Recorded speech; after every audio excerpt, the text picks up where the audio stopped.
Éric Fradet, vous êtes conseiller technique auprès de la Fédération française de parachutisme avec en charge un sujet tout à fait particulier autour du handicap. Et un nouveau matériel qui a été créé et qui est testé ici pour la première fois, grandeur nature va-t-on dire.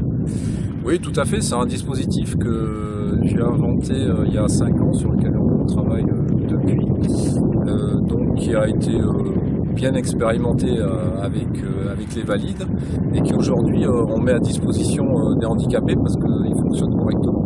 Donc c'est un dispositif d'amortissement de choc qui permet en fait aux handicapés de pouvoir se poser sur un matelas d'air, on va dire, sur un coussin d'air, qui lui permettra donc de pouvoir sauter plus souvent, notamment dans les conditions qui sont en absence de vent, pour lesquelles actuellement il est cloué au sol. Et ce matériel, qui est une espèce d'airbag, va permettre d'amortir le choc à l'atterrissage. Oui, tout à fait. Alors c'est un système qui, c'est une espèce de couche culotte qui permet en fait d'être complètement escamoté pendant la période de chute libre et donc de ne pas entraver les mouvements ni du pilote ni du passager tandem, et qu'ensuite peut être commandé après l'ouverture, soit par le pilote, soit par le passager, en tirant une simple poignée. Le dispositif se met en œuvre et le gonflage donc, de la pochette airbag se fait par le déplacement donc, du parachute sous voile. C'est le moniteur, c'est le porteur du tandem qui va déclencher cet airbag, ou c'est son passager?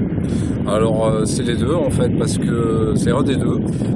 Ça peut être donc le pilote qui le déclenche systématiquement, ou le demander à son passager, parce que c'est une simple action en fait de tirer sur une poignée tout simplement, quoi. Et est-ce que cette technique va permettre d'aller vers l'autonomie pour les personnes à mobilité réduite? Alors c'est une technique qui va être utilisée dans le cadre donc d'un équipement complet. Ça sera un des éléments donc qui va être utile pour faire fonctionner un équipement entier, destiné à avoir donc une formation où le handicapé sera donc autonome dès le premier saut, en chute libre, et ça permet donc une ouverture assez conséquente, puisque actuellement c'est pas du tout le cas. Oui, puisqu'il pourra tenter, il pourra, après une formation adaptée, sauter sans porteur, ce qui est une véritable révolution mondiale. Oui, tout à fait. Actuellement, ça n'existe nulle part dans le monde, c'est assez compliqué. Les seuls handicapés qui pratiquent la chute libre, ce sont des anciens pratiquants qui ensuite ont eu un accident, mais donc qui s'équipent avec des coquilles, etc. Mais c'est un dispositif assez lourd. Et de toute façon, c'est des gens qui étaient expérimentés. Tandis que là, on parle en fait d'une formation nouvelle qui va permettre l'autonomie dès le premier saut à des gens handicapés et qui n'auront même pas eu à réaliser un saut tandem auparavant. Mais qui seront quand même au départ accompagnés, formés, et qui pourront ensuite accéder à cette autonomie totale de se retrouver tel un oiseau planant. Alors ils auront une formation complète au sol, mais dès le premier saut, ils seront, on va dire, bien sûr encadrés, mais livrés à eux-mêmes, et en fait c'est ceux qui veulent, dès le premier saut, et ça va être une très grande satisfaction pour eux, parce que vraiment ils pourront rentrer à plein titre donc dans la pratique du parachutisme sportif comme n'importe quel valide.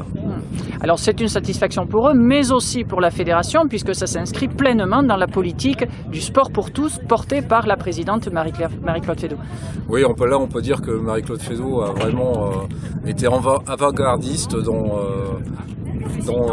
sa pratique, et elle fait énormément pour que les handicapés soient donc de plus en plus nombreux à pratiquer notre sport, ça c'est sûr. Et on va voir maintenant donc 2 prochains stagiaires de ce stage parachutisme et handicap qui vont partir équipés avec ce matériel. Voilà, on a donc c'est la première grande journée où on peut effectivement utiliser le matériel avec des handicapés, et c'est très satisfaisant là actuellement. Et quelles sont les impressions qu'ils vous font partager? Qu'est-ce qu'ils vous confirment? Comment est-ce qu'ils perçoivent ce matériel? Alors actuellement j'ai que des très bons retours, parce que les handicapés sont un peu sensibles en fait du fessier. C'est pour ça d'ailleurs qu'ils se prémunissent toujours des escarres, ils ont toujours des coussins. Et là actuellement ils n'ont pas de meilleurs coussins puisque là c'est un coussin d'air. Et là j'ai eu que des très bons retours depuis ce premier jour d'évaluation avec eux.